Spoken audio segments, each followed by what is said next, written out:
Oh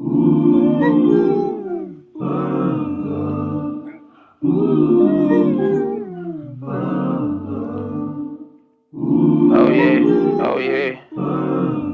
The heat and the heat throw. Blokes.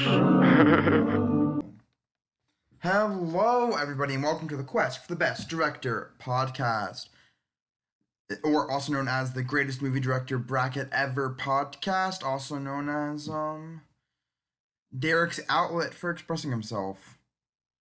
I am one of your hosts, Matthew Moore, and joining me is a guy whose podcasting is never corrupt, Caleb Ferguson. Caleb, how you doing?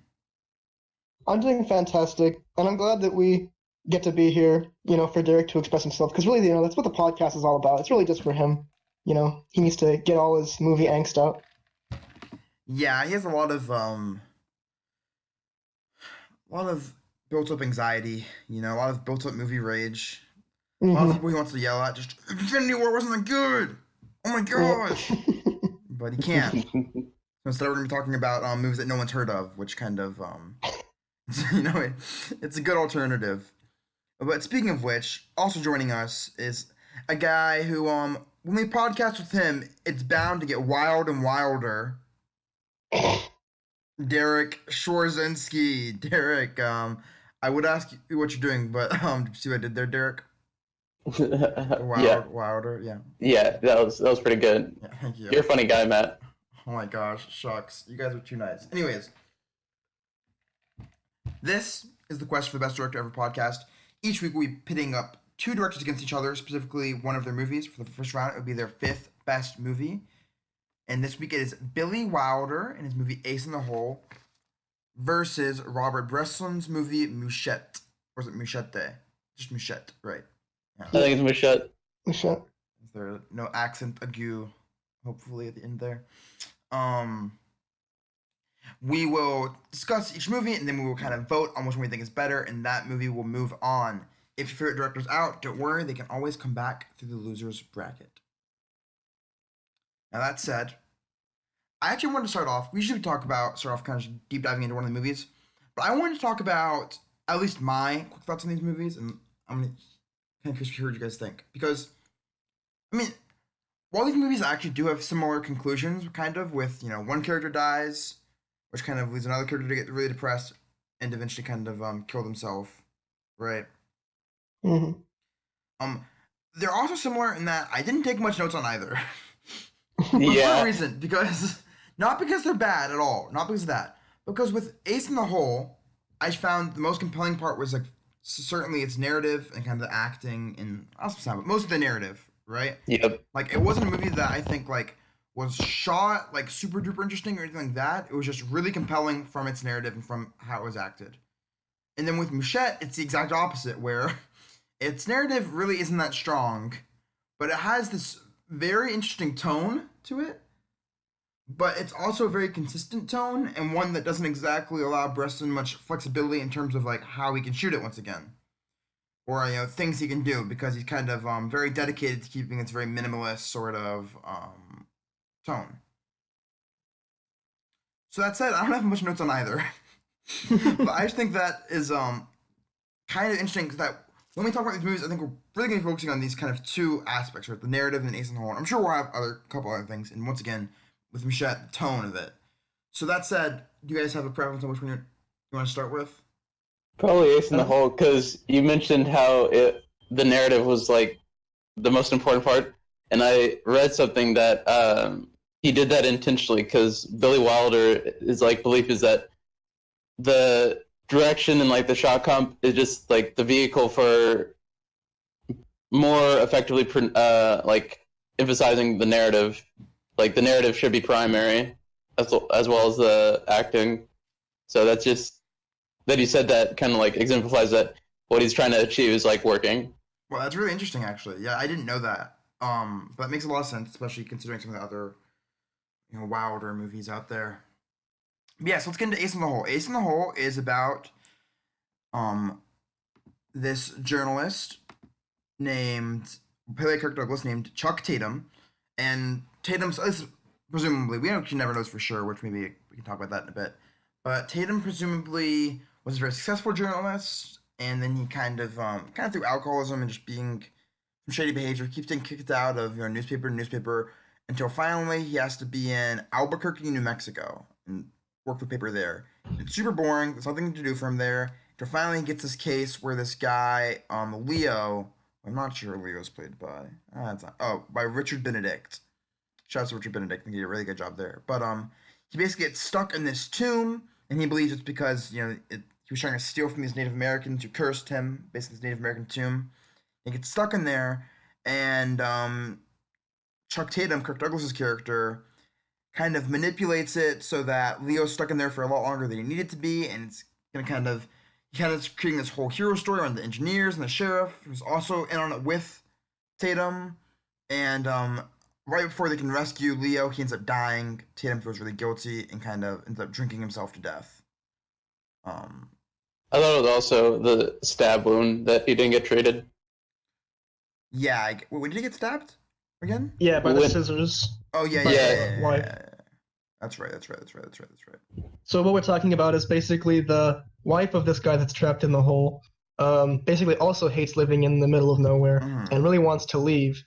And as a result, is kind of like very attracted to like this big city Tatum character. And then he is kind of like, he does not like her affection because he wants to basically portray her as like this doting wife to basically play up the story. And then as a result, there's a lot of conflict between them. And eventually she ends up stabbing him with a pair of scissors, and then he dies as a result of those wounds. Oh, okay, so I thought it was like a mix of both. It wasn't a mix of both? It may have been. Really? Well, continue, I'm sorry. It may have been a mix of both, but to me it didn't seem as if he was like excessively drunk. I think it was mostly that he had this stab wound for like, 6 hours or 8 hours or something, and just like he was bleeding profusely and then eventually just dies. But it may have been alcoholism to some degree. I don't know. I'm sure you guys are right because you guys both think this, and I just like saw it wrong. I guess it's just because like they don't really focus on the wound. You know what I mean? He kind of gets stabbed by her with scissors, but then like there's not any close-ups of it or anything. They do focus. At the end, when he's dying, there's like a big stream of blood like going all the way down from his abdomen, like down his leg. Yeah. Sorry, I watched this late last night. This is all coming back to me now. Should have taken more notes, dude.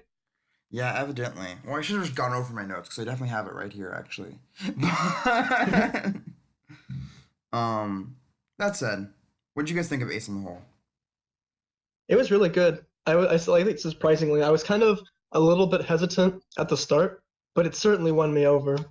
The only reason why I thought that in the beginning is because I thought the character of Tatum was like slightly overdone in the beginning, like in that first couple of scenes when he's like applying for the newspaper job. I thought like that was a little bit overacted. But I think like as the movie progressed, like it definitely levels out a lot. And I think that sort of bombastic attitude is necessary to like set our initial expectations of him. So it works. And I was definitely won over by the end. I ended up really, really liking this movie. Yeah, I think my initial concern with the movie, kind of similarly, was just that none of the characters are too likable, right? We have Tatum and Lorraine, who are both kind of like terrible people. Yeah. And then like Mr. Boot kind of leaves for like most of the movies. We don't really. He's kind of our one likable. He's the boss. Who's kind of like a straight shooter kind of guy. So we don't get much of him. But I think it's this character of Leo, right? You can really start getting attached to, and that makes things kind of easier to hang on to. And then of course, more tragic once he inevitably dies. I actually think that Tatum, obviously he starts off as like a very unsympathetic character, but I think they do a pretty good job of presenting this guy who's definitely supposed to be like an incorrigible, unethical guy. Like they characterize him well enough that I don't think you hate him. Like I at least definitely like I knew he was unethical, but I didn't hate him as a character, and I enjoyed watching it. So I think he works as like a anti-hero protagonist for me at least. Because there's definitely some characters where they're unethical or maybe even ethical, but they're presented in just a poor way, so you don't like them as a protagonist, which I think was, for me at least, was definitely the case with Mouchette. But in Ace in the Hole, like even though he's unethical, he's presented in such a way that he's at least maybe not sympathetic, but you can get behind him a little. I guess partially because like he shows such talent with what he's doing, and he definitely plays kind of fast and loose with the rules, but he definitely like does kind of want to help the people around him a little bit, while also helping himself, obviously. Jared, what are your thoughts on this? I thought what he said. He's characterized so well that even though he's like an awful person, he's a good protagonist. Like pretty much how I felt about him. Like he's a great protagonist, but I would definitely have like pretty much no sympathy for him as like a person. So Yeah, agree. it's kind of interesting.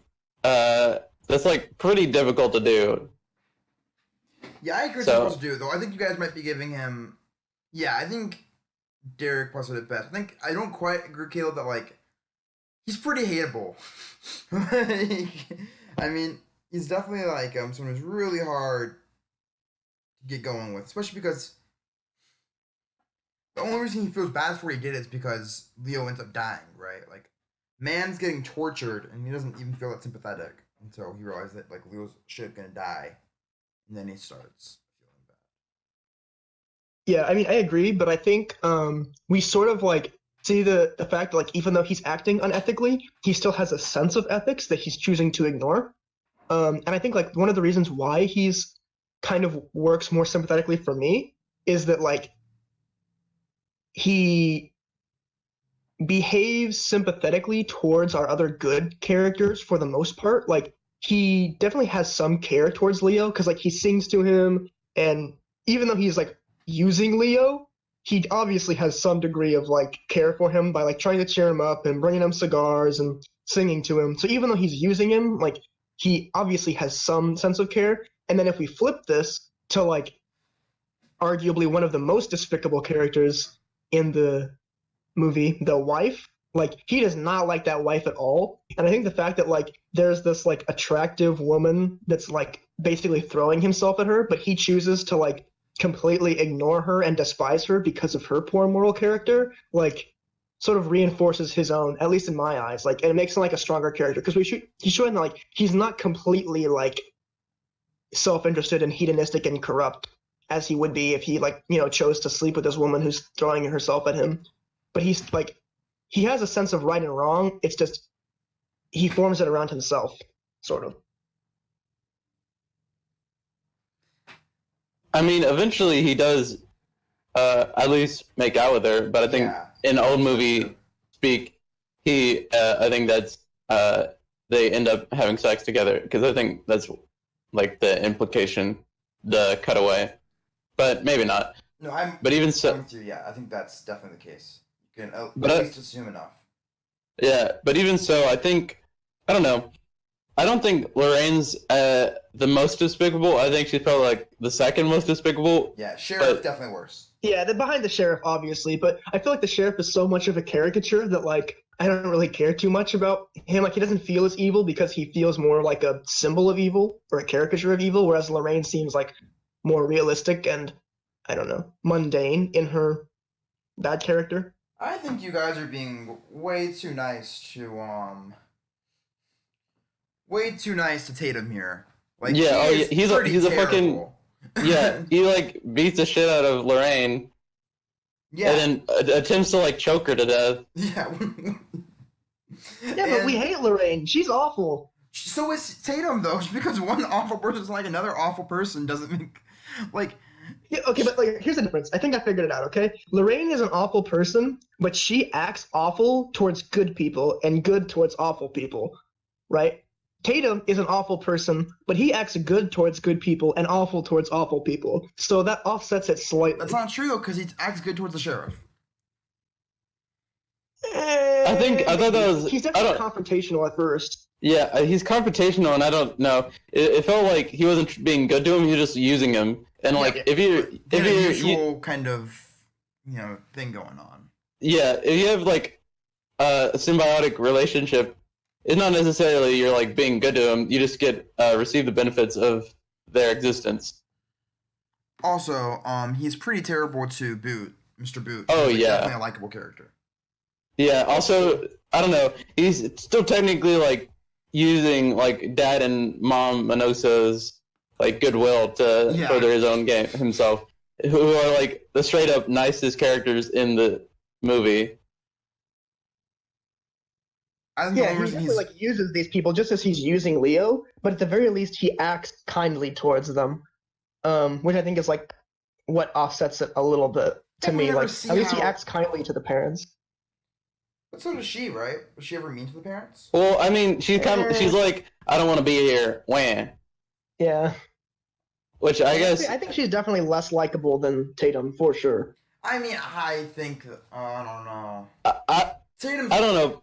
she's not literally trying to kill this. Like, she's not putting anyone's life at risk. Yeah, that's like what does it for me is that like, yeah, she might be like morally reprehensible, but Tatum's like legitimately putting this dude's life at risk for, I guess, monetary and benefit to his career. Yeah, it's the Yeah, but worst it's part. not It's not her even for moral. monetary reasons. It's just because he wants to be like work for a better. It's like for respect, basically. You know. Yeah, I don't think it's about like her. Like obviously she has better moral character to some degree because she's not literally killing him. But we're not really like, at least from my perspective, I'm not considering their morals. I'm talking about their like characterization and their likability. And I think that like even if Tatum like objectively, like if you judge like what they do to the world has like worse ethics, he's a more likable character because of his like how he acts with people. I don't know, like just like all the singing I stuff think to he's just a Leo more and likable stuff. Like, character because we see the movie through him. I think that's honest. that could be true. I That think, could be true. I mean, I think if this movie was about Lorraine, we would, also become sympathetic of Lorraine. I don't think there's anything like inherently worse about her character than Tatum's. It's just that Yeah. Tatum is literally our protagonist. if you did experiment of like imagining this woman who gets taken out in the middle of nowhere and just like wants to go back home. Promise that she would become basically rich and Yeah, very similar given all to these. to Stromboli actually. Yeah, very similar, but I don't. Yeah, very similar. Except for somehow I like Lorraine more than I like that girl from Stromboli. Wow, that's a hot take. That's a hot take, Derek. I don't know about that. I think largely it's because I forget her name. I think it was Karen from Stromboli. It might have been something else, but Ingrid Bergman. Yeah, her character. Yeah, I think probably it's because Ingrid Bergman's character was like the entire time just, I don't know, being super selfish without like trying to like change her situation until like the very end when she like just puts herself at risk for pretty much no reason. So I was just kind of like, what you doing? But Lorraine just like, I want to leave. And then he's like, I can't let you leave. I need you to stay. He's like, I'm going to leave. And then he starts like being the shit of her. It's like, I don't know, that definitely made her seem more likable, that she pretty much like has to physically go through, is physically under duress and is still like, I want to go home. I don't know. Yes, and Also, I think that in the case of this movie, like if we're discussing like likability, I think the final case that can be made, and obviously it's because he's our protagonist, but like we do get a transformation in Tatum, so that he sort of like gets redeemed to some degree, like in a very like metaphorical sense, like a death for a death. He sort of like redeems himself in a way. Well, that's interesting though, because I think that Tatum's only really redeemed if the story is written.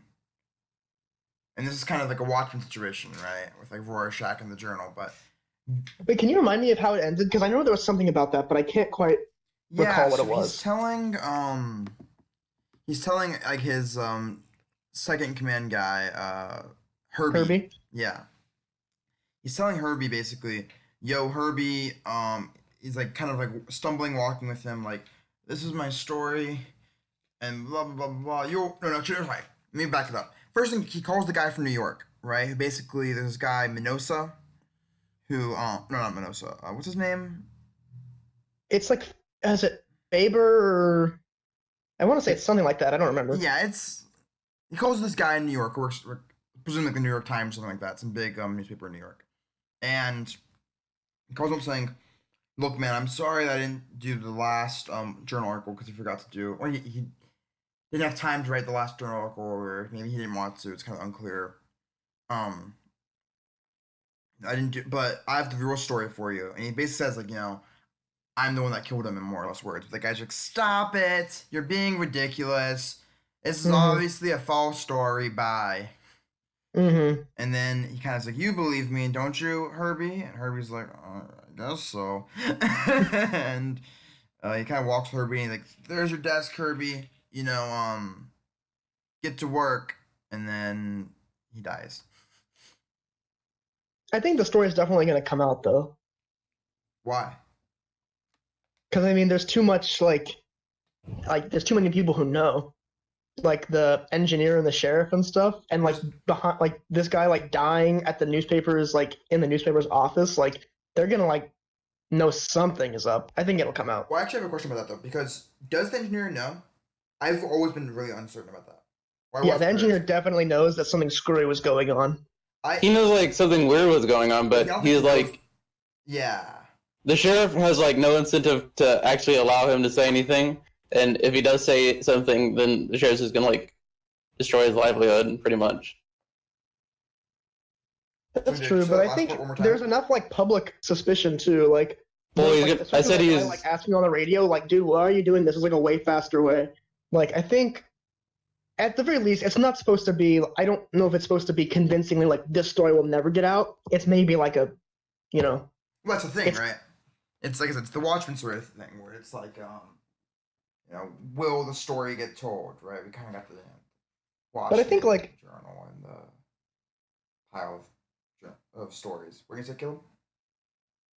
Tatum, I think definitely is like morally redeemed by the end of the story because like from a very like basic, I don't know, level, like I don't know, there's something that I'm trying to get at here, but almost like a sort of like biblical or like mythological way. Like if you murder someone, like the proper punishment for that is your own death. So like on a very like primal level, he's like atoned for his sins by dying and basically dying intentionally because he very easily could have gotten medical attention, but he chose to die to basically atone for his sins. So I think like he is morally redeemed by the end, regardless of whether or not the story comes out. Because on a personal level, he's basically like condemned himself to death for what he's done, which is all you can ask.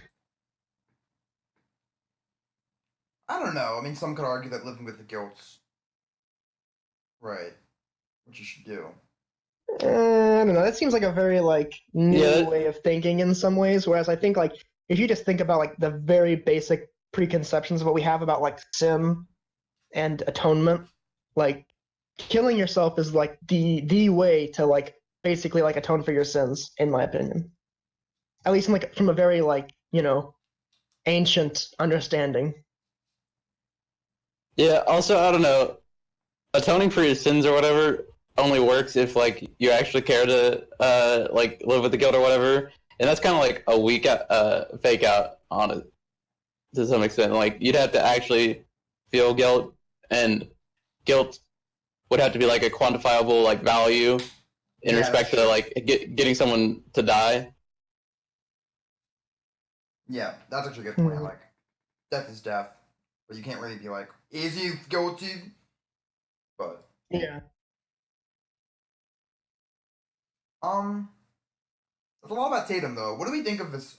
I mean, we kind of talked about it already, but this Lorraine storyline is actually my only issue with the movie in that it isn't a very satisfying ending. You know what I mean? We kind of just see her as the cars pass by. She's trying to get a ride out of Albuquerque, and that's kind of the end of it. What do you guys think of this Lorraine storyline?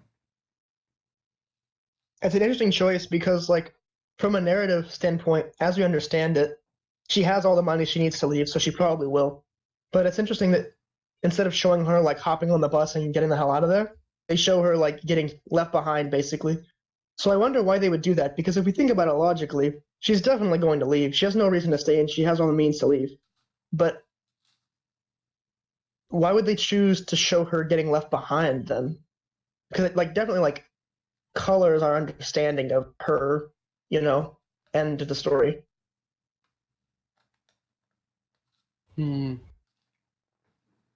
This is one of those things that I don't even need a whole night to think on. I was kind of thinking about the same thing though, and just can't quite figure. Do you have any ideas, Caleb? Or are you just like asking this completely? I have a couple ideas. Like, I think maybe it's supposed to show that, like, because of her, lack of morality and just general bad character, she'll ultimately be like unsuccessful no matter what happens. So like, even if she now has the money to try and leave, like, if she left, something would probably happen to her that would cast her in this same position. Um, and even if she has all the means to do so, she will be unable to escape this fate. Um, just because of some sort of like cosmic judgment upon her, I suppose. Like, even Uh, if she leaves and like moves across the country, she'll probably just end up in some other small town purgatory, just as unsatisfied as before because of this bad character that's going to follow her around no matter where she goes. I didn't think it was that in depth. I thought it was more like a metaphorical, like being left behind. Like she's morally like behind the other people, so she's physically left behind.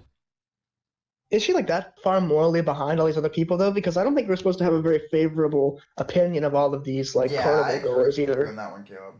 Yeah, I saw it that was the interesting part. I saw it as kind of on that note. I saw it less as I guess maybe this is me being slightly more sympathetic towards Lorraine, but more just like wow, she was literally like the part of one of the pinnacles of the story, right? It's her, Tatum, and Leo. Leo's dead, and like no one's even giving her an interview. No one's giving her a ride back, like out of here. Everyone's just kind of forgetting about her. Good riddance, man. I hated that character. Or she's a good character because I hated her so much. She's a well-made character, but I did not like her as a person. But In fact, I think my favorite scene in this whole movie, it was so awesome, was when they're like ratcheting up this tension for one of the first times between um Tatum and Lorraine, and like you really think he's gonna like she's basically like giving him like the doe eyes, and like the music and everything is like setting you up for a kiss, and then he just goes pop pop and slaps her across the face twice. I like jumped out of my seat. It was like so well done in its like shock value and its like yeah, transition. It was like incredible and very like satisfying too, because by this point in the movie I hated Lorraine. She sucked. And especially like to see her like get her comeuppance is like very satisfying. especially with like her aesthetic, right? Where she really does come off as kind of like the typical like femme fatale was gonna kiss the protagonist, and just to see him, and he comes off as a typical kind of macho guy protagonist, very similar to the guy, and like Only Angels Have Wings, right? Mm-hmm. Hugh Grant's character, where it's like I'm just gonna get the girl, and it's all gonna be okay. But that's Yeah. not. Well, yeah, that's not how it ends. No, actually, So like I think it kind of like sorry.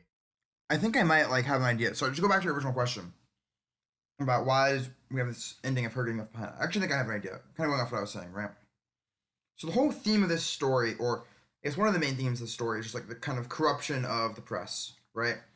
And kind of how you're Yes. only, and also, but with that, like how much a story defines you. You know what I mean? How like Hmm. this guy Leo, who's only really as good as his story, right? Hmm. And you see with Lorraine, she thinks that she's going to be so successful. She's getting all this money and stuff. But once her story is, once she's out of the limelight, everyone's forgetting about her. And maybe it's not that she has this cosmic sort of thing where it's like life's gonna she'll be doomed to live in some small town. I think maybe more just she's getting now that the spotlight's off of her, like no one cares anymore. You know what I mean? She was only as good as her limelight. It's not about the money. It's about she's reemphasizing. It's not about the money. It's just about do you fit into the story of Yeah, it's like a commentary on like the fickleness of the public eye, I guess. yeah, I guess so. But even maybe even less that just like maybe not necessarily like commenting on the fickleness, but just how like what defines you is just your relevance to society, right? And Yeah. so once you're irrelevant, like it doesn't matter that you have all this money, like it's not changing anything. Hmm. Which is still like an irrelevant. If you're not in the circus show, no one cares. Yeah, exactly. Exactly. I mean, now she's just once again, even the big city is just going to be some irrelevant girl from Albuquerque. Exactly. I think that's kind of what I was trying to get at to some degree too, with what I said before. Like, even if she makes it to the big city, she's still going to be meaningless, basically. Now, what were you gonna say, Caleb? Ooh, Sorry. darn, I forgot. Well, then let's transition to this whole storyline about kind of the corruption of the press. Derek, what's your take on how Wilder presented the press? Extremely negative, like almost painfully. The people, I think all the men and reporters that came to like at the last second to try to get a little bit of a story out of the situation, and they're like basically like vultures and just like trying to, I don't know, I guess intimidate the sheriff to like just give him a little bit of the story, just like give him a picture. They're like, why don't you just give us a picture? You have something to hide and stuff like that. I don't know. It was very vulture, like how he presented all these reporters. Ooh, and the mountain was called the mountain or whatever of the seven vultures. So I wonder if that was like a direct connection there. Ooh. I remember what I was gonna say though. Basically, like coming back to that scene where like, you know, you're kind of comparing it to like, oh, the angels have wings. Yeah.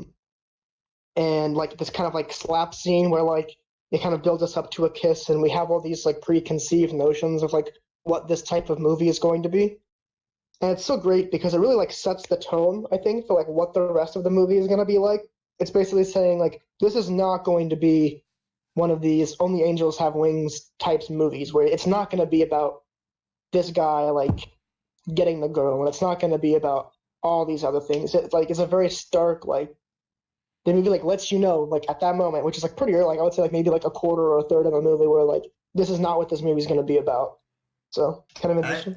I think Wilder loves playing against convention. I mean, you see this with like Double Indemnity, where he like really plays against the convention of the noir movie, which I'm sure, you know, if Wilder makes it, we'll talk about later. And you see it with with Singing in the Rain, where he's like kind of playing against this convention of the musical. But enough on that. Back to the press. So Derek, you think he presents a pretty despicable, but what about our character, you know, Jacob Boot? He's seen as a good guy, right? Yeah, that's why he's the editor of a very small time news article. Is because if you're not one of the despicable people, basically vultures for a story, just you see a dead body, you're running towards it. You're doomed to, you know, basically, I guess, newspaper death is what it seems like it is for Chuck Tatum, and I imagine it is for most other reporters. Or journalists, I should say. Caleb, you co-sign that?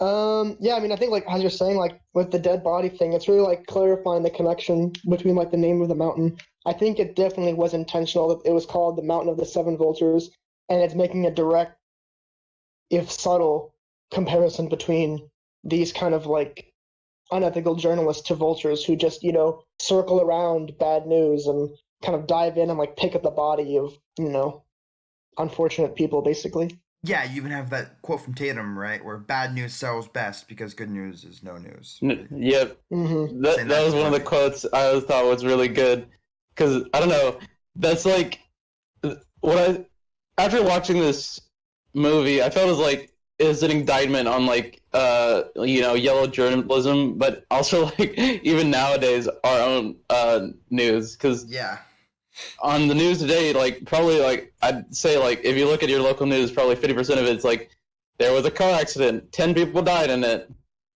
there was a murder, it was a murder suicide, and it's like all these negative things because that's what is the news. Bad news is the news. Good news is no news. That's why the sports column is left to the end of the local news cycle. Yeah, and even on top of that, like, if you're thinking about, you know, like on an even grander scheme, right, where it comes to politics, like, I am not a Trump fan, but even if he did something, or even if something positive was happening in politics, don't even need it's Trump, but, you know, whatever dumb thing Trump said is always going to be headline, right? Even if or whatever it's like, crazy shit. Yeah, even if it's like completely meaningless in the grand scheme of things, and some giant things are happening outside of that. It's always going to be about like what he said, which brings me to my next point, which is kind of the other aspect of this that they really touch on that I think was interesting was the individual versus. Well, there's a gosh, I wish I would have done the quote, but there's a line from Tatum something along the line of like, if 84 people died or one person died, it's more interesting when one person dies because that's human interest. What do you guys think of this? Mm-hmm. And how do you think this kind of ties into the movie? 'Cause I think it's kind of a I guess, point made by Tatum. Because if one person dies, you can make them a martyr. If 84 people die, you can only make them into a statistic. But do you think this I feel like this quote really, I don't know, maybe I'll just answer my own question. I feel like this quote really plays into the rest of the movie though with Leo, right? Yeah, because he doesn't. That's why he doesn't want him to die. Mm-hmm. Is because if he dies, he's just a statistic. Exactly. There is no story around dead Leo. Yeah, he has to be alive at least as long as the story is moving forward, or that he has a story to write still. So once he's done with his story, he doesn't care that Leo dies or not. He just needs him not to die while the story's still running. And maybe even similar with Tatum, right? We have this kind of this story within the story of the kind of the corrupt newsman, right? But the reason no one's ever stopping that is because yes, Tatum died, which is all very tragic, but he's so of a lot of journalists are kind of condemned to this fate, like you're kind of touching on earlier, Derek, where the good journalists are just going to be working in Albuquerque, and the rotten journalists are going to be working in the big cities, and maybe Tatum's death will spark something, but he's just a random guy in Albuquerque, right? So it probably won't. Yeah. I kind of want to talk about a lot of the details of this movie and like subtle clues and cues that happen, because there's actually quite a lot of these interesting visual choices they make that I think kind of just say small things about our characters and reinforce what's happening. Mm-hmm. So I have a couple written down here. One of them I didn't even notice was the name of the mountain. And I think it's so cool, that connection I never even made. But then in addition, they show him getting coffee and he puts sugar in it.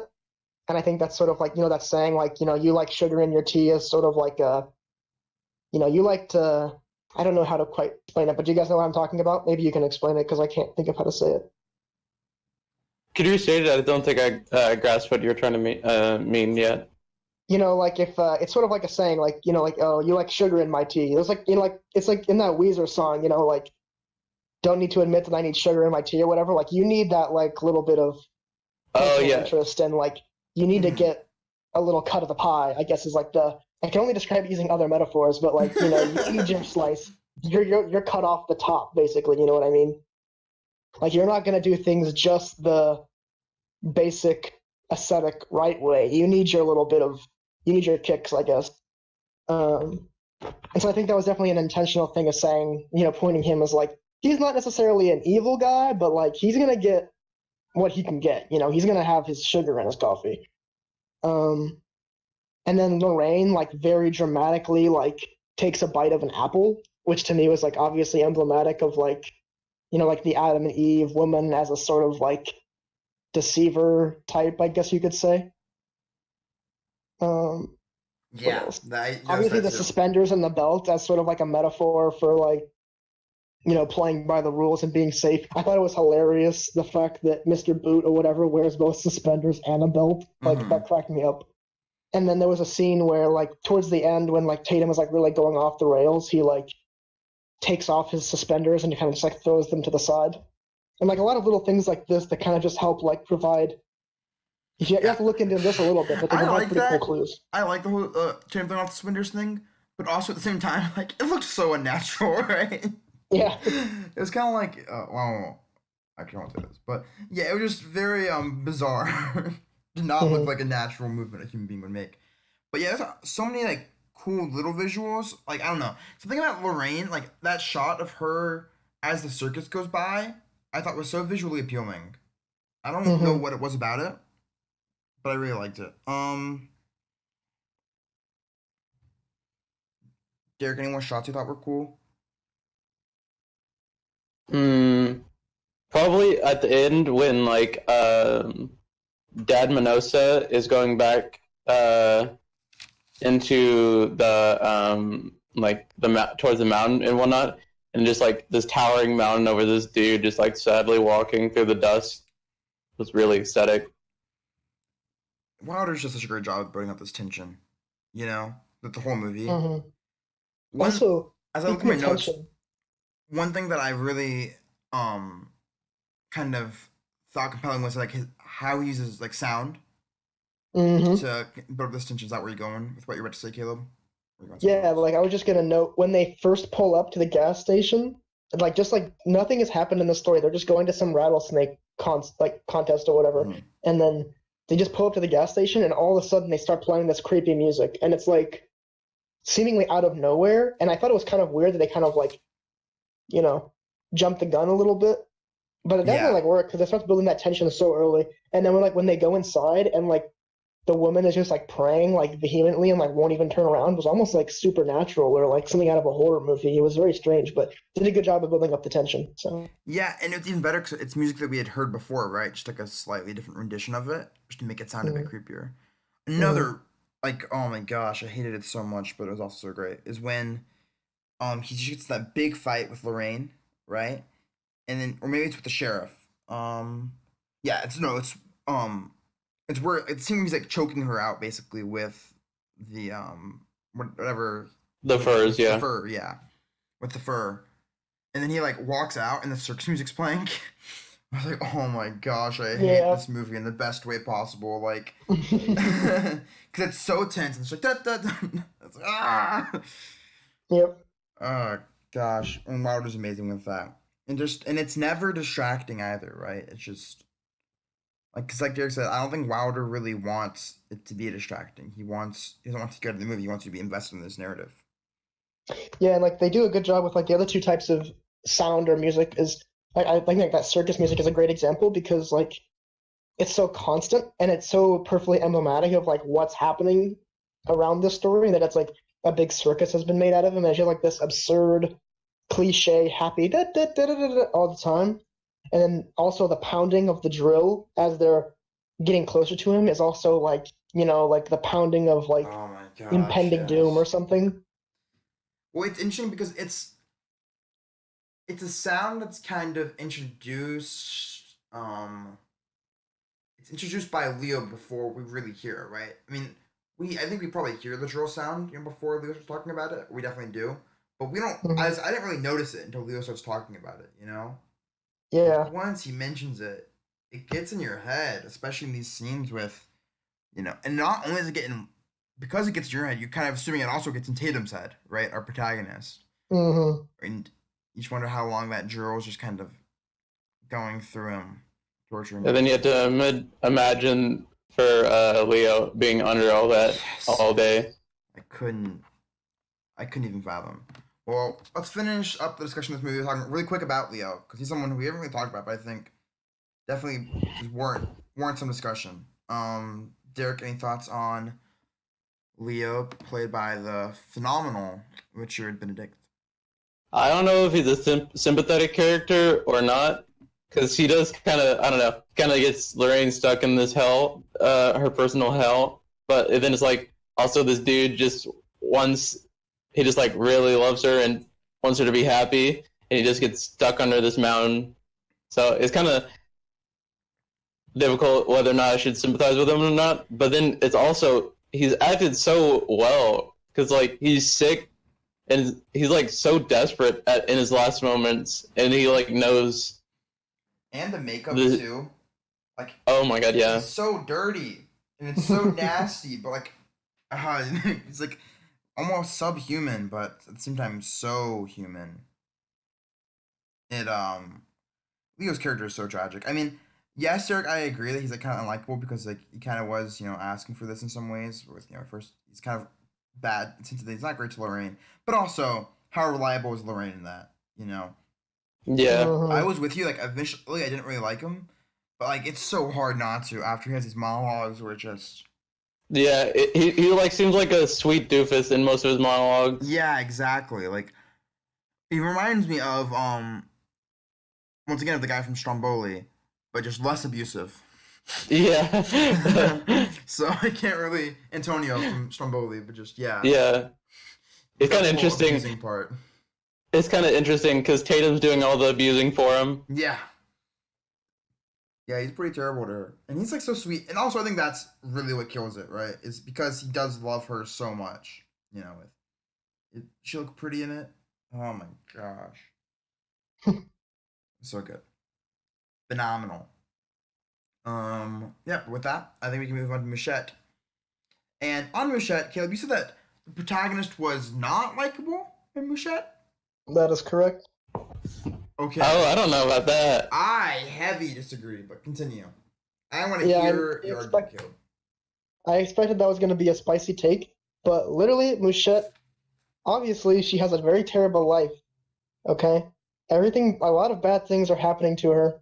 She has an abusive father. Her mother is really sick. She constantly has to take care of this baby. Her life is bad. That's much is undeniable. But, like, she's also a little shit. Everyone in the movie that tries to, like, help her or do kind things for her, she literally is just so rude to them and, like, tries to destroy their property and constantly rejects all of the things that they're doing for her. And I don't know. It's very like not likable at all. Like obviously she's a tragic character, of course, but she is not redeemed in any way. She does not do anything positive in this movie. She's just a little shit constantly. Also, the main thing that I really did not like about this movie was like the scene where I can't remember his name, but like the kind of poacher guy, like he rapes her, but then like during it she like embraces him. Like that was really weird and was not a favorable or No, ethical depiction I of think this act. I think it's no, I think it's a fine depiction, and not because like okay, also to be careful with our language here, right? But I think that's the whole tragedy on it, right? Is that yes, she's getting raped, and yes, it's terrible, like objectively really bad. But then you hear her say like, "He's my lover." Yeah, because she's a child, and B, she's already infatuated with him. Yes, and also yeah, exactly. Like she's in a really like terrible situation going into it, right? Where obviously she's going to like but also she doesn't feel anything ever in her life, right? There is Yeah. no happiness or sadness in her life. There is no emotion in her life. Yeah, Right? She just doesn't live. literally abuse. I don't know But not though, even because it's like not even abuse, right? Like yes, it's abuse. It's obviously abuse is terrible, but like I don't think she's experiencing. And like this is the first thing. And it's awful. It's absolutely terrible. But it's like human, you know, and I that don't know. leads her to kill herself. I think it would be a very different depiction and a much more valid depiction if it was some sort of thing where like and much more realistic as well. If like she's been through all this abuse, so like the first person that ever shows her any sort of kindness, she basically throws herself out and has sex with or something, even if it's like in an unsafe or not good way. That seems like a much better depiction of what happens, which came off to me like in a very like old school misogynistic James Bond way. Like, yeah, she'll say no at first, but once you give her that dick, she'll change her mind, kind of thing. And like made this like, and it's obviously unethical and bad if it's like in a James Bond movie where the woman is like some secondary character that it's not as like big of a deal if she's portrayed like cheaply. But if you're portraying the main character of our movie in that way, I think it's like a very unrealistic and cheap rendition, and it makes it seem like this movie was definitely not written by a woman because I don't think any woman would write a character that way. That's the thing, though. She's like a child who, like, this guy, like 5 seconds ago, was like probably like the nicest person in the world to her. Yeah, where she's saying, "I would never want to hurt you," all this stuff, right? Yeah, exactly. She's already like definitely emotionally invested in this dude already. So she's probably just legitimately confused on the situation. She doesn't know what this means. Yeah, Like, and you that said this- because she hides from him later, right? It's not like it's like, oh, they live happily ever after until he like ignores her again, right? It's like right after they have sex, she's like trying to hide from him as he's trying to find her, right? But no, it was the other way around. She was trying to hide from him when he was like trying to get to her. No, No, also no, afterwards. after. Also afterwards. Yeah, right afterwards, she like runs away. Oh, I guess I don't remember that part, but I don't know. I was not a fan of that part of the movie. It was not a very ethical way of presenting the thing, and I also think that it presents our character in a very like negative way, like in a way not like bad on character necessarily, but like a badly written character, if that makes sense. I just don't think she's. Oh wow, I really disagree with everything you're saying. I don't think she's badly written at all. She's like a victim. That's all she is. She's just a victim of life. She doesn't live. That's Mouchette, right? She's just. Well, yeah, obviously, but she has no redeeming qualities at all. Yes. She like never does any good things in this But movie she has at no all. irredeeming qualities either. I mean, I guess so, but like that's kind of like a to me doesn't make much sense as a statement because you could say the same thing for all of the people around her. Like she's putting just as No, much. I She's disagree. putting just as much bad in this world as is coming. No. She's not putting I mean, we anything can into say the like, world. yeah, it's I not her think fault because a bunch of bad stuff has happened to her in her life, but that's true of everybody. but she's not You're putting responsible for how she's you not act, putting any regardless of what bad- happens to you. she's not putting any bad into the world. She's not putting literally anything into the world. Like what? Yes, she is though. What's an example? Because literally every time someone tries to help her, she like breaks all their stuff and curses them out and says Like terrible when? things to them. Like when? Well, she breaks the so the lady gives her like a teacup or whatever, and Yes. she's drinking of it, and she's eating, and then like she accidentally breaks it. Yeah. No, on that was purpose. intentional. And then she throws the bread back at her. After she Well, because calls her she's- a slut. Yeah, because she calls her a slut, and then No, the old she lady, wrote the stuff first. yeah, accidentally. No, I don't think that was definitely. No, she was backing up, and it even shows it. It's like probably like one of the few moments when it like focuses on a body part, not the feet, is when it focuses on her elbow, and and she like looks, and she accidentally bumps it off, and she looks back and like shows legitimate surprise. Maybe I have to watch it again to see the specifics, but I definitely got the intent or the impression that she was doing it on purpose, especially because she had already done shitty things like that earlier on in the movie, where she was Well, basically really spiteful towards people that were trying to help her. Like, no, that's like the only person that helps her at that point. Who was trying to help her before then?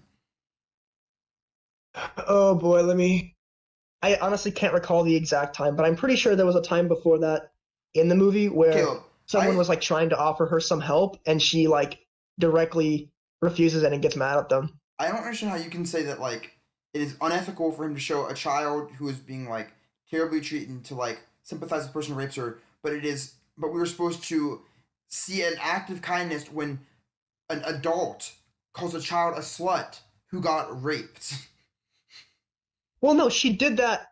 I mean, obviously the woman is not being ethical either, but she does that after this, like, Mouchette, like, breaks her stuff. She's like, here, have some coffee and bread, because I know your mother just died, and that really sucks. And then she breaks the cup and throws the bread back at her face, and then she's like, you little There's things slut. between them. No, that's not what happened. There's things between them.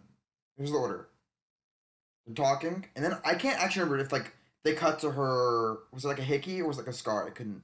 You know, Derek? It was I believe it was a hickey, but it I don't could have remember easily that. been a scar. They don't get really too close up. So I think they show that, and they actually don't show. I think. Well, I saw her. She was like maybe trying to cover it up. She got like anxious, right? She accidentally knocks it down. Yeah, right? exactly. Even that's not important. So even if she's on purpose, okay, it's shitty. And then she's like, "What's gotten into you?" But I think that's why it was an accident. The woman, James, it was an accident. She's like, "What's gotten into you?" And Mouchette like doesn't know what to say, right? So she kind of like stares at her, through stare, and then she notices it, and she says, "You slut." And then Mouchette walks out and throws the bread back at her. Okay, I'm watching it right now. Give me 1 second. But yeah, it's legitimately an accident, and like that's if we count like actual people being nice to her, that's like the first time and like only real time, because the old lady is like condescending to her the entire time she's helping her. Which old lady? The second one that like gives her like dresses or whatever, Yeah, and is the like last 20 minutes of the movie is terrible because it's literally just like her going to like every single old lady in the city. And then, like... Yeah, continue. Sorry, Dirk. But yeah, the old lady legitimately is like, I know you don't have any good dresses, and then it's like just continues with that over and over again. It's like I mean, eventually you you kind of have can. the one guy at the bumper carts who like seems to be showing some sort of affection towards her. Oh, it's a scar. Yeah, it looks like a scar more than a hickey. Yeah, but it's the same deal. But you have the one guy at the bumper carts who's kind of being nice to her. So that's like the only other time I would say someone like treats her like as a human being.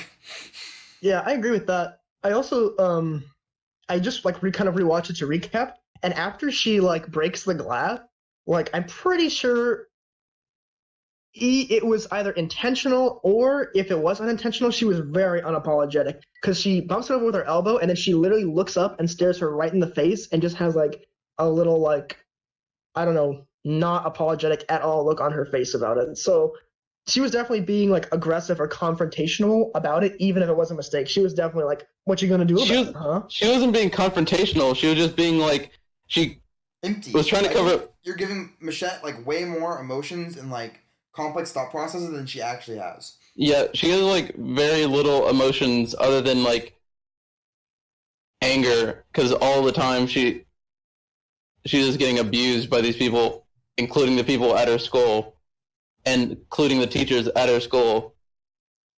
Which, by the way, that is by far the least sympathetic. Is when she's literally slinging mud at people. Like, come on, Mouchette. Yeah, exactly. Like she's not evil, but this woman, like, she literally doesn't do anything good. Well, I don't know. They like call her trash and shit at school all day. If she's not like at least throwing mud at them, as a child, I would be surprised. I mean, That's did the they really issue, right? doing that anything that bad to her though? Like, obviously her teacher was quite abusive, but it didn't seem like the other schoolgirls were like paying much attention to her at all.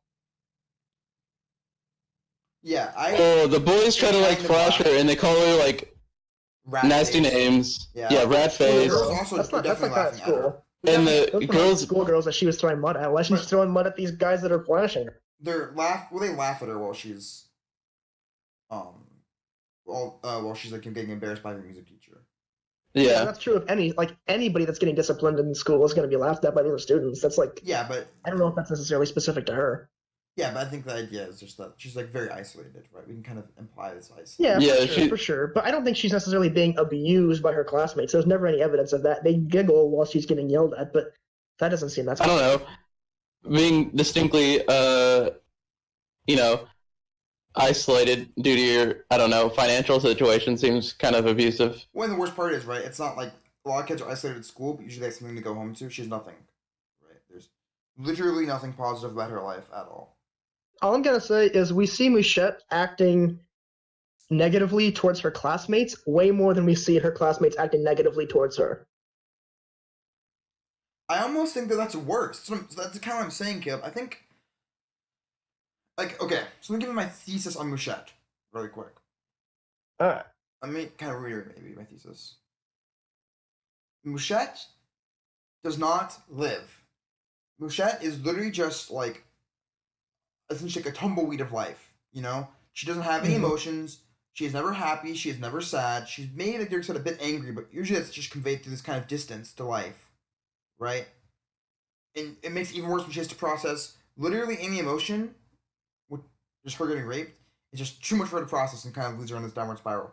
So when these schoolgirls she's throwing mud at them, I think it's almost worse that they don't get angry. You know what I mean? Oh, Like, I mean, she is so subhuman to them that, like, they don't even regard her when she's literally throwing mud. I think she just wants attention. that's probably true. I think she's a child and she would like attention from literally anybody, and to the point where she's throwing mud at people, and they see her. At least I think they see her, because they don't really. Yeah, They see her. They see her for sure, right? I was very confused with that because, like, why are they? I think that's the point. Is they see her and she's just like, no one cares. You know what I mean? Yeah, I mean, I agree with your thesis, like, for the most part.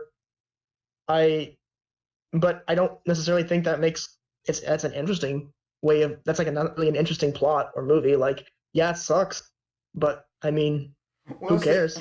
that's the thing is, like exactly, who cares? You're the issue, right? Like, we have all these people on the boundary of life that we just don't give a crap about, right?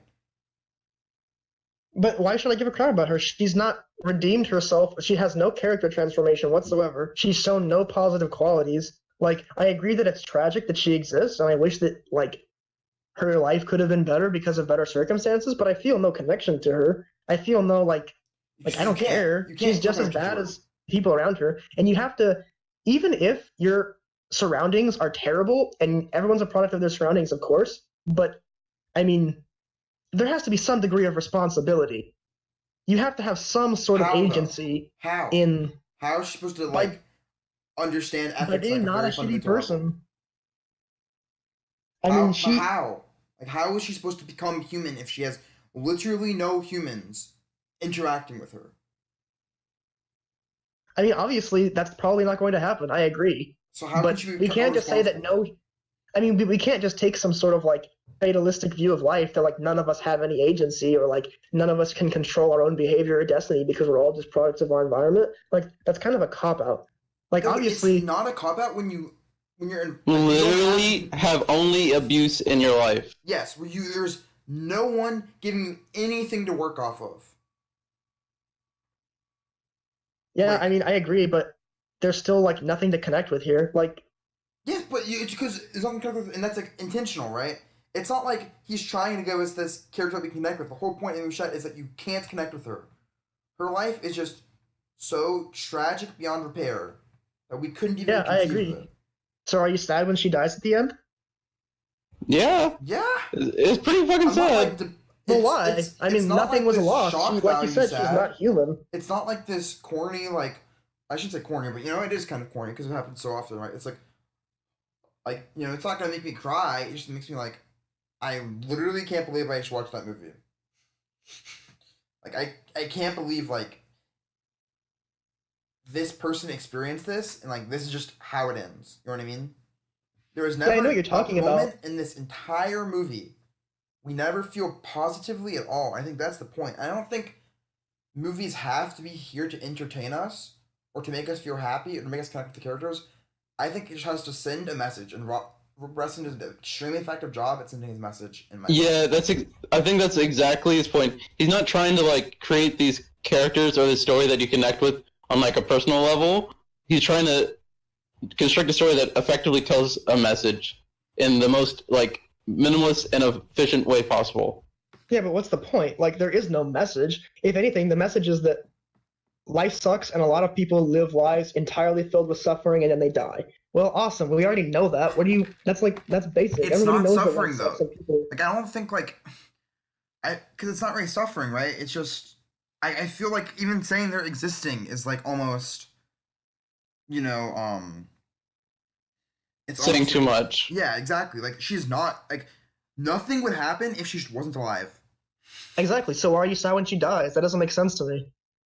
Because the fact that her existence existence is sad. The fact that that's her life is what is sad. Yeah, I agree. It's sad, but we're this movie would be stronger if there was some sort of contrast. No, then what's the story at there? all. If she's a good character, what's the story there? She's a happy person. I mean, there's a lot of different ways you could take the story that I think would say something more. I mean, I guess his whole point is to be minimal, but ultimately, I don't care to spend my time watching that because all it is just saying there's a bad people in the world and they live bad lives. That's the point though. I don't think you have to this isn't a movie with rewatch value, right? This isn't a movie where you're hey guys, I have the perfect movie for us tonight. Let's watch definitely not. Right? But I mean, there's no recourse suggested, so there's no point in watching this because they don't offer any way to fix this problem. And B, there's no emotional connection. It's not. There is no problem, Caleb. The problem isn't some people have terrible lives. The problem is just this is this is a type of human being that's out there, right? This is the lowest level of humanity, right? To the point where you can argue if it even is humanity. There is nothing lower than this. But at the same time, we still feel bad, right? It's the ultimate. I don't feel bad. You don't feel bad for Mouchette whatsoever. I mean, like I said, I feel sad that like you said, like that this exists and that like people live lives like this, obviously. But I feel no emotional connection to her because she's not redeemed. She has no. Okay, I'm not saying Basically it's like an a emotional cardboard connection. I'm saying you character feel in a lot of bad though, ways. right? I don't feel bad for her. I feel bad that people like this exist in real life, but I don't feel bad for her as a character because I think she's like basically a two-dimensional character. She has like no growth. She has no change. She's just She doesn't have like change you though. said. She's That's not barely true. She alive. doesn't have change. Her change is literally having to feel emotion. She, I don't for the first know. time in her life, is literally forced to connect with another human being. Hmm. Exactly. And what happens? She is not able to process it and kills herself. Okay, but here's my question I'm going to propose to you, okay? So we have this situation, right? It's a negative situation. What can you A, be specific? What is the situation to you? the situation is this like this very broad scale idea that there are a lot of people in life that have lives that are filled with basically nothing positive and they're just making it through suffering abuse and as a result all they can do is offer abuse on other people, right? Okay, I so don't think that's the No, point, though. what abuse is hang she on, let me offering? You She, can't. yeah, I think you're focusing way too much on this one thing that's like I don't think even true. In like, okay, it's Because but complete. regardless, let It's me finish my yeah, sure. my what's the word, premise. Okay, so even if you think she doesn't offer anything, at the very least, she's just absorbing suffering from the world and offering nothing else, and she's basically a non-human, as we've already established. Okay, Yes. so we have this very negative story. Okay, we are offered no alternative to this. There's shown no way of like how to escape this cycle of suffering or anything along those lines. And B, we don't feel connected to this character because I think in a if we talk about like a similar movie, I think Knights of Cabiria also shows a very depressing outlook on life. And they don't really show, they show a little bit, but they don't show much of a way to escape this cycle. But at the very least, we feel very connected to this character. With Mouchette, we're offered no way of like escaping this cycle of suffering. It's just suffering, period. And we're not connected to the characters. So why do I want to watch this movie? There's like no reason. I don't gain anything by watching this movie except for being a little bit more depressed about life because I'm not connected with anybody and I'm offered no moral or like way of getting out of it. So it's just a blank movie. There's nothing here. Okay, so yeah, I can respond to this. So the big difference between this and Knights of Cabiria is there are happy moments in Knights of Cabiria, right? Yes, There are positive moments for Cabiria. She lives life. Mouchette does exactly. not live life. So even to I say that she agree. suffers is probably like, an overstatement, right? She does not. So what this movie does is it gets us talking, right, as human beings. Like, these people exist, and this is an accurate depiction of what life is like for them. And accuracy is really emphasized by like all of his filmic techniques, right? With it's completely diegetic, right? Where it's like we almost get zero music outside of like the music that is like in the film, or any sound outside that sound that's in the film. And even though we almost get no sound, like it's not like most films, like Knights of Cabiria, it's like we're not actually meant to go through like the day to day of Kabiria's life, right? Hmm. We're just forced. We get like the highlights of kind of this, however many day stretch. With Mouchette, we basically are with her. Like, there's almost no time lapses in the movie, right? We're more or less Hmm. with her from beginning to end. Besides that kind of side storyline with the woman who works at the bar.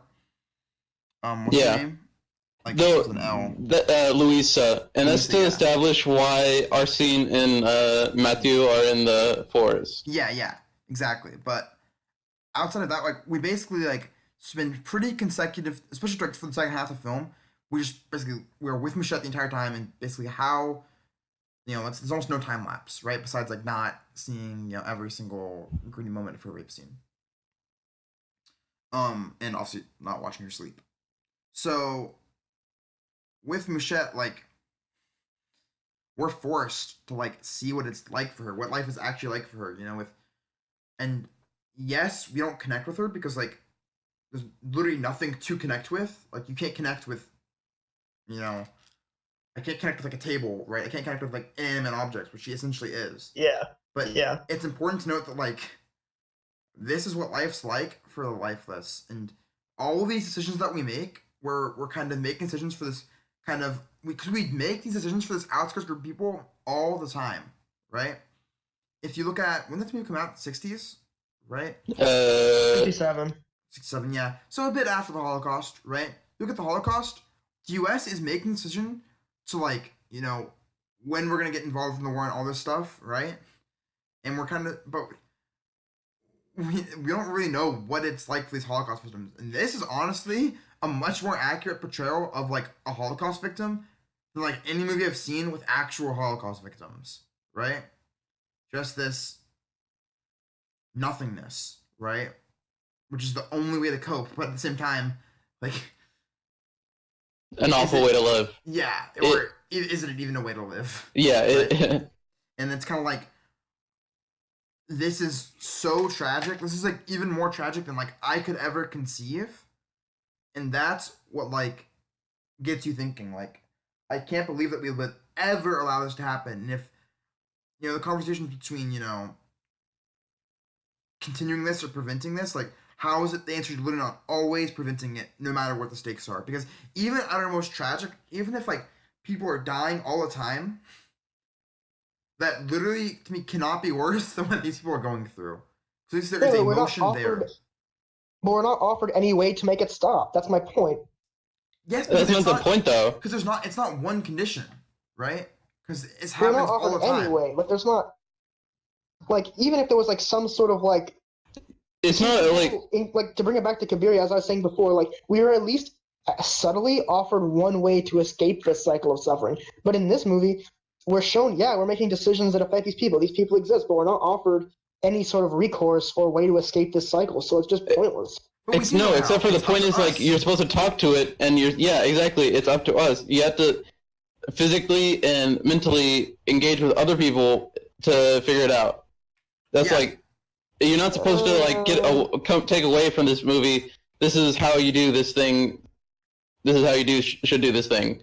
It's just this is the condition, and something should maybe be done about this. Maybe not. That's up to you. I think it should be though. Yeah, I think for most people, say anything should be done. He doesn't even say that.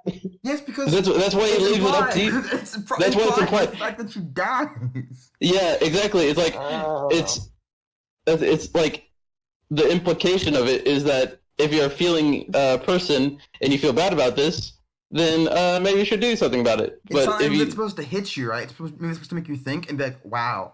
I just watched a movie where the happiest point in this person's life is getting raped. Yeah, exactly.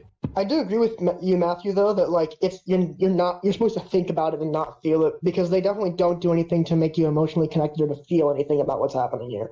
Yeah, but that's like okay. Like not all movies have to make you feel. Yeah, I agree. I'm just like noting one thing that I agree with you on here. And Bresson does a really effective job of doing this. And yes, the reason that there's no solution. Like, okay, first thing, the solution offered is literally to talk to them and to, like, actually, like, work through it, right? Because the issue with all these people is, like, Mouchette starts acting up, and then there's, like, screw you, Mouchette, you know what I mean? Or, like, they talk down to her, right, to the point where, like, she's not even a human. The point is, like, to try to connect with her, like, no matter what. And these people, they're not existing, like, at least most of them really aren't existing in our day-to-day lives, although Mouchette is an example of that. She's supposed to be a surrogate for, like, anyone that experiences this. Like I said, I think like Holocaust victims, like like slaves, people who are like POWs, Yeah, I mean, did you read that quote from Bresson? Is that why you're saying that? I think so. Like on the back. I don't know. I just saw that it's a quote that she's basically supposed to, like you said, like a surrogate for people in wars and concentration camps and stuff. So I was wondering if you read that as well, if you were coming up with that. Yeah, I think I did. Because I read the back of the movie and there was a quote about that. I don't know if it was from Bresson, but if you say it was from Bresson, then it probably was from Bresson. Yeah, that's what it's from. I just read that on the wiki page. Yeah, so like she's a surrogate for all of these people. So the answer to like how do we help Holocaust victims is obviously you get involved, right? Like we know, like it's not like America didn't know how to help. We were weighing the pros and cons, right? But I think that I think even comparing her to a Holocaust victim is unfavorable to a Holocaust victim. No, it's not. It's like very, very similar. Yeah, but like You can almost Mouchette argue is that it's, objectively at least but Mouchette, you say yourself, is not a person or is less than a person. and so are these Holocaust victims. They're literally not being treated as human beings. They're being treated as pawns in like Germany's game. Well, yeah, I mean, they're not being treated as human beings, but they are fundamentally. Like, they could be human beings. Yeah, Mouchette is still fundamentally a human being, Yeah. but she's literally treated like nothing by these people. But Except even when for people pay attention to her and talk to her and treat her like a human being, she just throws it back in their face as spite. Except for she doesn't. don't. Who does that? Who treats That's her the like a human thing. being? No one treats her like a human being. They treat her less a human being. Even the old lady who's like giving her nice dresses is like, I know you don't have anything but trash, so here you go. And then like a bunch of other abusive language. It's Yeah. like, what? No one treats her like a human being in this movie. Like Like- zero people. They're just doing it to feel better about themselves, right? Which is Exactly. like equally despicable, right? Hmm. And like also makes the whole like once you want to kind of make it out of content like the Holocaust specifically, which it isn't necessarily, but you know, it's good. You can, I don't know, extreme suffering Yeah. might, you can make the case for. Like the point of like us helping the Holocaust isn't for America to be like, look at us, we're the heroes, we helped with the Holocaust, because like we helped way too late, right? First thing, like we, so some people still suffered, and also like this should be like. This shouldn't be a question. This should be the default, right? Is to treat them like human beings. But we see throughout the whole movie all those people who are like, you know, they're constantly weighing the pros and cons of helping Mouchette, right? When like it should be so obvious. Just try to do anything to help her, to reach out to her, but no one ever does.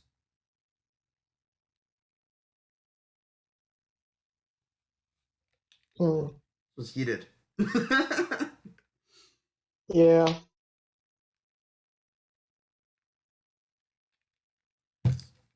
Derek, any more I thoughts on the think movie? Bresson's style is not my favorite, I guess. Well, okay, we can't I say feel that. like- It's just one movie. Have you That's seen any other true, but Bresson I movies? feel like this needs like I know he's supposed to be a minimalist and stuff, and I feel like maybe my problem here is that I just need a little bit more. Like this needs to be more of a movie for me to consider it worth my time. Like, I actually like that. It's like, that's probably what I like the most about this movie, is that like most of this movie is not done through talking, because like the idea Yeah, of like agreed. characters is like talking is how you like create a character or whatnot, is like, or the actions are like the character and the talking is like kind of the way to see the inner mind of the how we actions. understand. Yeah, how we understand the character. So like to remove that from a movie, or to make it like, or reduce it to a level where it's at in this, is honestly impressive that he was able to achieve what he was able to. Except he didn't actually make any characters. Like we said, these people basically that's aren't not true at characters. all. They're like basically like cardboard. No, They don't do anything. One character is like cardboard. All the other characters are like pretty real. I suppose that's true. Like I did like I hate maybe I didn't like him, but the poacher Arsene. guy, like he was Yeah. like I guess he was at least somewhat of a compelling. more fleshed out character. Like it was interesting that he was an epileptic or whatever his seizure was caused by. But I have no Like, idea what's up. I thought even that was just then- alcoholism. Maybe I just think everything's alcoholism. Wasn't that just alcoholism? Wasn't that what But- it was? I'm not even joking. Wasn't that literally just... Never mind. can you have a seizure from alcoholism? Yeah, you can definitely have seizures. Yeah, you can. Definitely from withdrawal. That's what Super my common, actually. yeah, my uncle, when he has withdrawals, that's what happens. Well, okay. According to the Wikipedia page, it says he's an alcoholic epileptic. So I don't know. So Yeah. Anyhow, potentially he didn't have enough, Yeah. and it was going through withdrawal. Continue though? Anyhow, I think like that was like at least somewhat of a more fleshed out character. But besides this, like, I mean, I think what you actually said to me was like a condemnation of the style because like we don't really know anything about these characters. They're just kind of like random set pieces almost. I mean, like, And who else? I don't think you can feel connection to like any of these people. I don't know. I'm usually the person who's like, I wasn't connected at all to these people, but I don't know. It's for okay me, when this it's not movie- the point, right? When you're literally not... Yeah, it is. connected. Yes, it's okay when it's like literally not the point. And like, also, Caleb, I think you're arguing my point, which is it is a waste of your time to watch this movie. That is like the fundamentally worst part about it, right? Like, or at least that's your initial reaction. Is like, why did I just watch this, right? Like, she literally just dies. There is no redemption for her, like you said. That is like why, and then you think about it and like, wow, that is exactly why it's so tragic. Like, I will probably like, unless you're like a film scholar, you have no reason to watch Mouchette again, right? Like the only reason you watch the movie again is like for its like for like very carefully observing what Bresson does. You would not watch it because it is, you know, any like sort of like narrative or any sort of like emotionally fulfilling reason, right? Mm-hmm. It's just the fact that it is a waste of time because it just so tragic. But that waste of time is what makes it like he's literally I don't know. It proves That Bresson's puts way point. too much work on. That's like basically asking the viewer to do most of the work, and I would rather watch a movie that can accomplish that same thing, but do it in like a much deeper and more profound way, and actually like makes me connect and think about things in a lot But deeper what of a movies way, as accomplish opposed the to same like thing?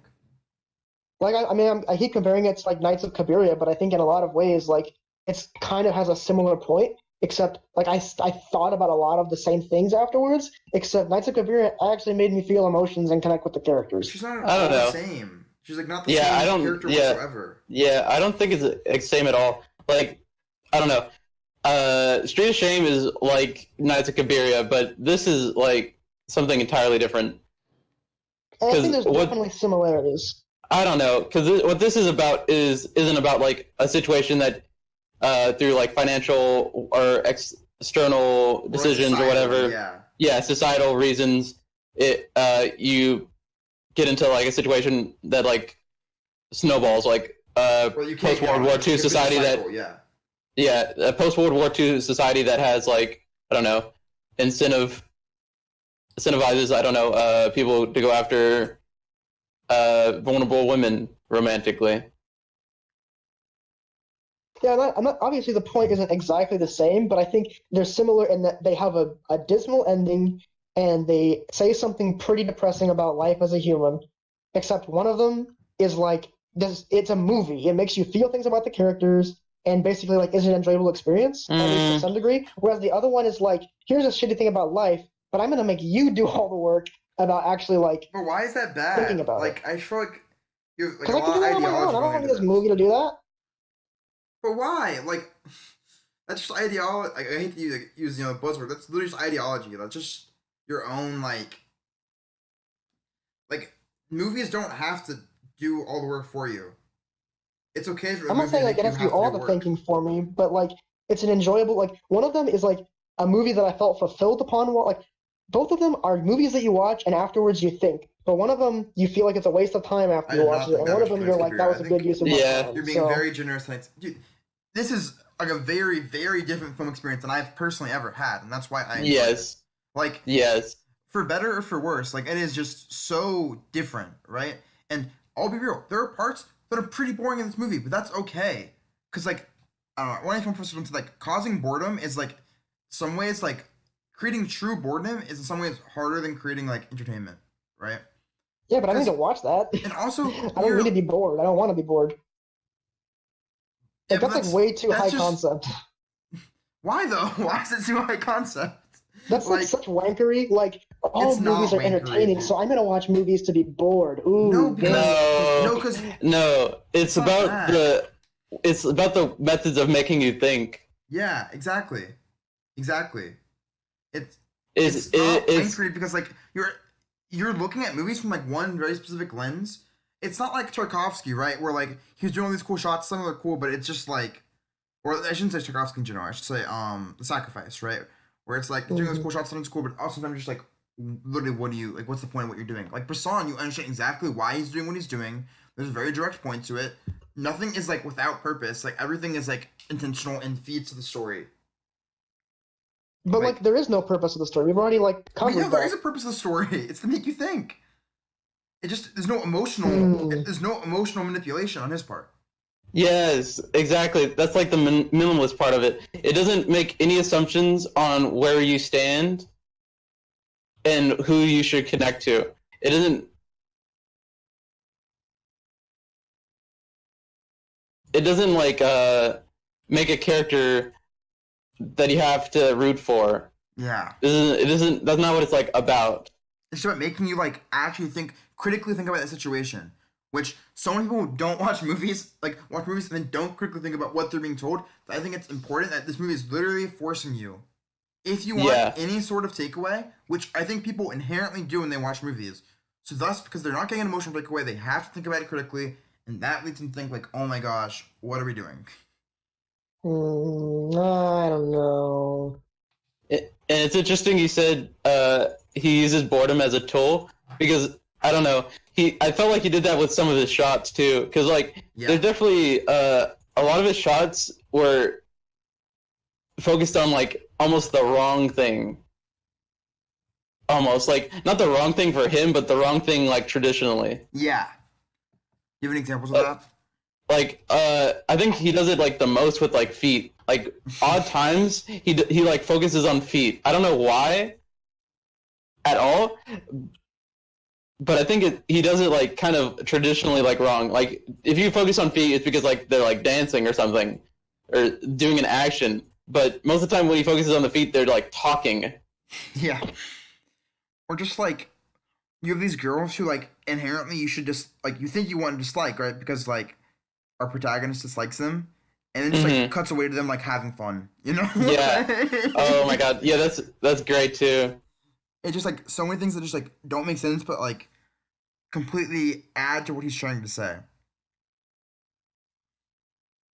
Yeah, he's doing a lot of interesting things that like unusual things, which as a movie viewer is kind of like what I value the most is like interesting things. But unusual isn't inherently good.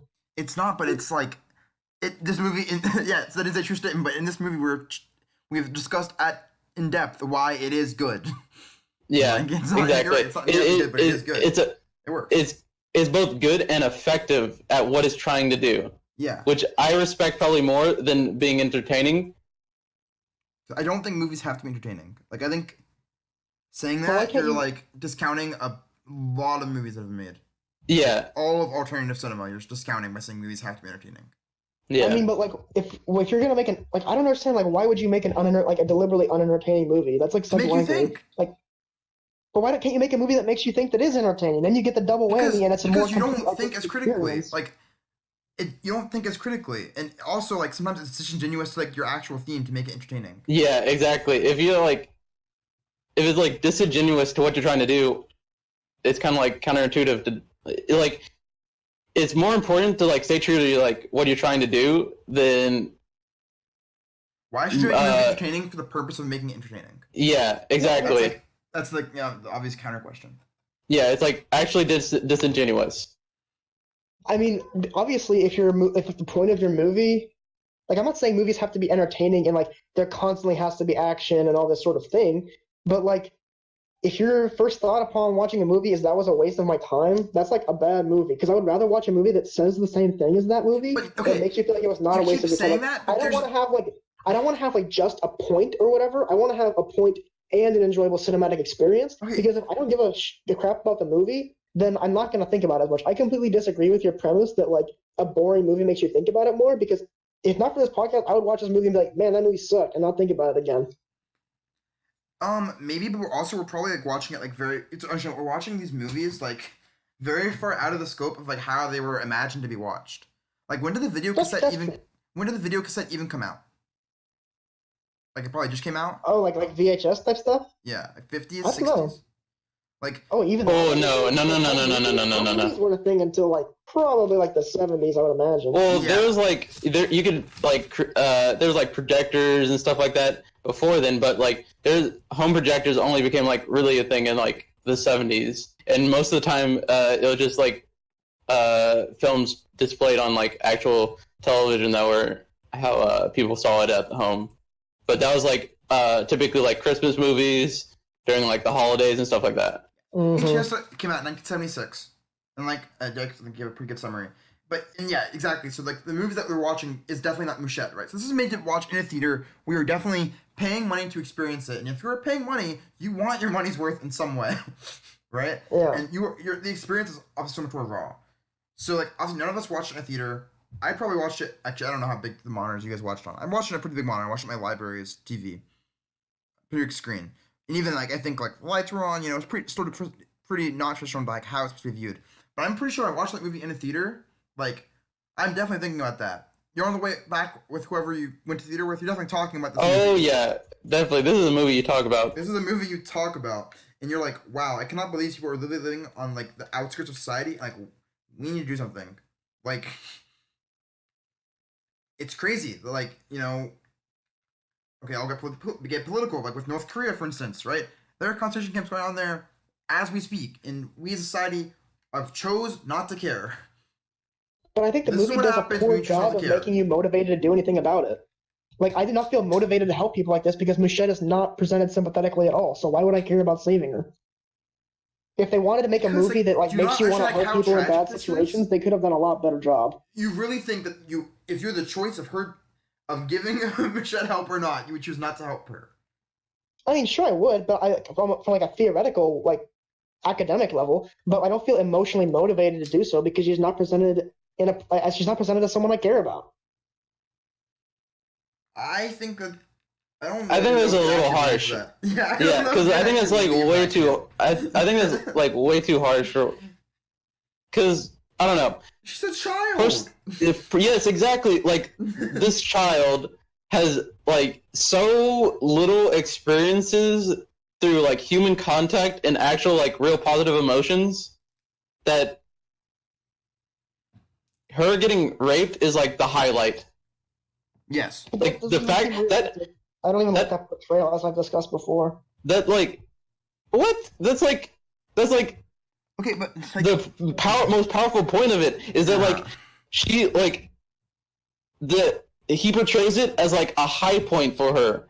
The fact that is a high point for her is like probably more tragic than actually like making it like a sad point for her. That's like so dark. Like that legitimately got me the most depressed I've been watching a movie for this podcast. Yeah. She literally kills herself because the man who raped her does not love her. Oh my god, yes. And it's like even if like you're like still think like she's being shitty to these people, like which I don't think is true. I think she's pretty reasonable. She's being a bit shitty, but like they are all asking for it, right? Yeah, they're all more than asking of it, especially when they're doing this to a child. So I don't. So I've definitely like sympathized, at least to some degree, just because I don't know the life she leads. And she has to like take care of her baby brother too. That's like oh my god, one of the worst parts is like who's gonna take care of the baby brother now? Yeah. But almost you wonder. That was one sympathetic portrayal of her, that she does a lot of work around the house and takes care of her brother. So I'll renege my point slightly on that front. And that's literally as her mother's dying. You know what I mean? Like she's taking care of her baby brother. Yeah. That's all she can do. Yeah. Oh my god. Jesus. Yeah, it's so depressing. Okay, well, let's move on to our awards. Who wants to go first with the quote? Favorite quote? Ooh, I'll go first because I have two. Okay, go for it. But we already said one, so it's definitely. Actually, you already said one with bad news is sells best because good news is no news. Mm-hmm. But I like the full quote. Is that he's it's like, or not the full quote of that, but like a longer quote that is kind of similar. It's like, me, I didn't go to any college, but I know what makes a good story because before I ever worked on a paper, I saw them on a street corner. You know, the first thing I found out, bad news sells best because good news is no news. Yeah. What's the same quote? That is the full quote. Yeah, it's a full quote, but it's like, he says that like kind of again later on, so it's kind of like a repeat. Yeah. But then he also says when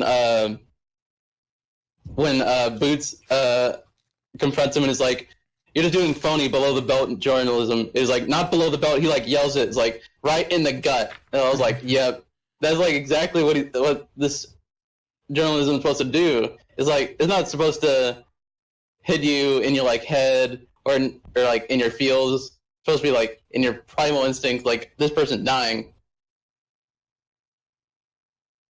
Yeah, I think that's a really good quote. One that I didn't really even pick up on too much, but like looking back, that was really good. Caleb? Well, I only wrote down one quote, and I can't remember why I wrote it down, but in Ace in the Hole, like he goes like, "You never heard of Floyd Collins?" I don't know. I don't know if I wrote it down, but it seemed funny. I guess I wrote it down because it was that. But I didn't Okay. write down any other quotes, so Floyd Collins, that was like the other newspaper guy, right? I think that was the other guy that fell in the hole, wasn't it? No, Floyd Collins wasn't that the guy who like he was the other newspaper dude who like got really famous off of like the big story. Yeah, He's like the idol or whatever. Like yeah. He's like the Floyd idol for Collins, like yellow. he had one big story and all this. I don't remember what his story No, no, no. was though. Floyd Collins was the one that got trapped. I thought. Yeah, I thought he was like the dude. Yeah, okay. He was even a real person. I looked it up. Yeah, he got trapped. Okay. And then there was a big story about that guy. I don't remember why I wrote it down, but something about it was important. Okay. Yeah, he was like a cave explorer or something. Well, I'm gonna go with the bad news sells best because good news is no news. Agree with Derek on that one. Now, best scene. Best scene.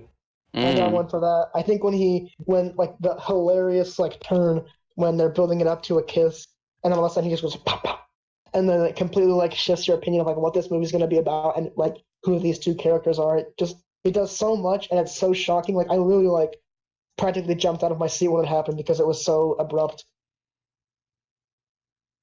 Derek. Hmm. Well, then I'll It's go. kind of hard. I'll go So right I'm gonna after let you go first. I think the best scene is probably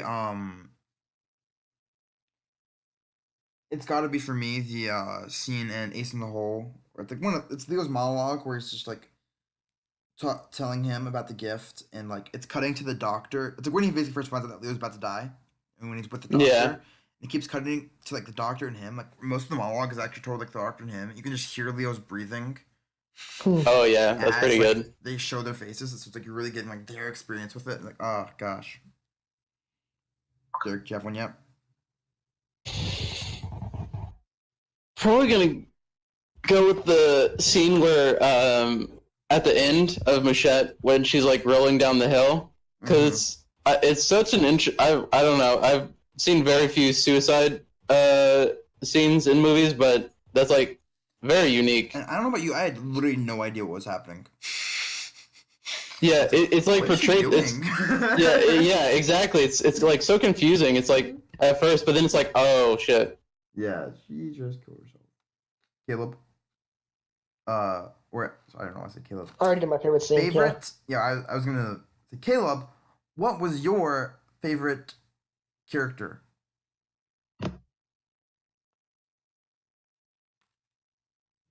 Probably Tatum because he's like pretty dynamic. He goes through a pretty substantial change over the course of the movie. Um, he has like a lot of layers to him. And if I had to choose like a character who I don't think was like an amazing character from a writing standpoint, but was always kind of fun and I liked when he was on screen was Herbie. For some reason, he was just so endearing. Like, Herbie's sure, kind of a Chuck, tragic oh. character in his own right, though, right? Because Yeah, exactly. Yeah, but he was like always so helpful and like, well, okay, Chuck, whatever you say. my favorite character was probably what was I gonna say? My favorite character was Leo. I thought he was really good. Um, honestly, out of all three characters in Ace of the Hole, I'll give them one performance. All the acting was kind of spotty all around in that movie. I gotta be real. Mm-hmm. And also low key a bit in Mouchette too. But both these movies had somewhat spotty acting at points. But I do think that Leo's character is just it's cool because it's a character I didn't want to like, but I ended up liking. Derek, favorite character.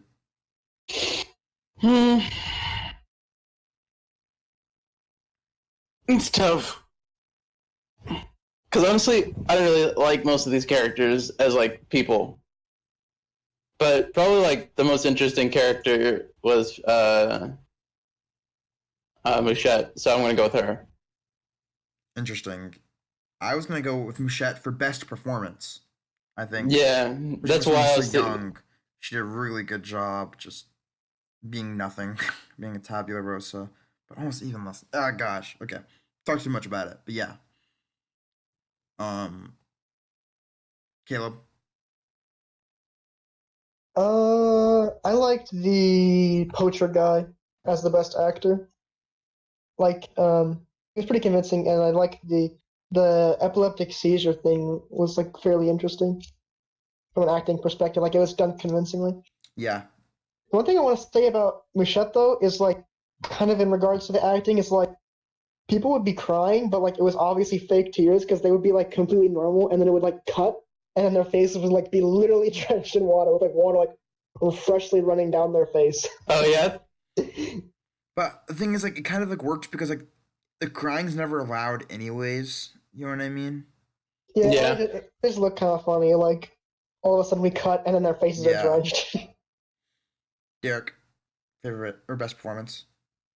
I was also gonna say Mouchette, but I also thought Chuck Tatum was pretty close. It was kind of interesting. Yeah, it's like Maybe he had, like- beginning. Yeah, it was just the beginning, but like if you ignore that, he was pretty good. Yeah, he But was. he agree. was pretty effective. Mm-hmm. Like not Shoutouts consistent, to, but he had the best highlight, I think, of acting. Yeah, I really like that quote, like where he's like below. It's not below the belt journalism. I really like that moment a lot. Also, Kirk Douglas is swole, dude. Oh my gosh. Oh, The yeah. shirt, I was just like, geez Louise, man. Calm down. Anyways, last but not least, best movie. We're gonna go Caleb first because this will be way obvious. Caleb? Yeah, I thought Ace in the Hole was way better. Gosh, you're so disrespectful, dude. What do you mean? It wasn't way better. It was just. Oh my I mean, gosh. They were It both wasn't my good favorite movie movies. of all time, but I did not like Mouchette. It's just not like, maybe it's just not my style of movie. Maybe it's just a style thing, not my style. I think you should have expectations that you gotta get rid of. But anyways, Derek? I might have given it away again, but I don't think that's too bad of a thing. I'm gonna vote Mouchette. It's the most interesting probably one of the most interesting movies I've seen, like ever. Yeah. Maybe like I'm probably gonna say most interesting, but there might be one I'm forgetting. Because I've never seen a portrayal of such suffering like done this way. Like it's always heightened, like almost artificially, to like make it more potent. Like, but Bresson didn't even feel the need to do that, which I thought was very respectable. Man, I was really hoping you guys would agree one way or the other. I think coming into this, I was thinking Ace in the Hole, but after talking about Mouchette with such passion, I knew this would happen. I knew that if I took a strong opinion against Mouchette, you guys would both argue against me, and as a result, you would end up thinking a lot more about Mouchette than Ace in the Hole, and then would vote for Mouchette. I knew it would happen, but I had to get my hot take off my chest. Oh gosh. I'm going to go Mouchette. But Ace in the Hole was amazing. I just think Mouchette, like Derek said, it's a bit more bold, it's more daring. Also, everything like purely from a directorial standpoint, it's hard to know where to give Wilder credit. You know, for Ace in the Hole, because I don't think it was. I think the acting was really good, but like by far the best parts of the narrative, which is like super duper strong in the dialogue. But Wilder was only one person on a 3-man writing team. That said, like I think it's fair to give him credit for most of the movie. But I mean they're both really good movies. But I'm gonna go with Mouchette. That said, you know, still got a losers bracket for Ace in the Hole. Although that losers bracket's looking competitive. Let's look at the big names in the losers bracket real quick.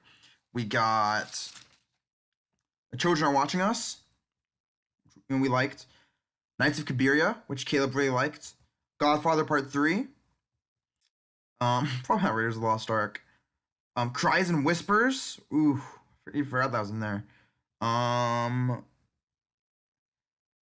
Probably not Only Angels Have Wings.